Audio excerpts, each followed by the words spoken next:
സ്നേഹബന്ധത്തിൻ കഥ ഇത് കേൾക്ക്. സ്നേഹിതനല്ലിവനെന്ന് മനാഫ്. ഉടപ്പിറപ്പിനെ പോലെയാണോർക്ക് 71 ദിവസം തിരച്ചിലായി.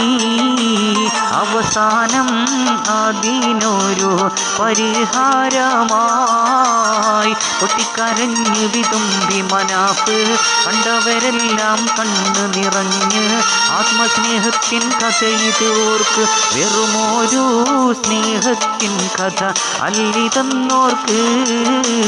പഠിക്കുവാൻ പാഠം വന്നതിൽ ഉണ്ട് നമ്മൾക്ക്.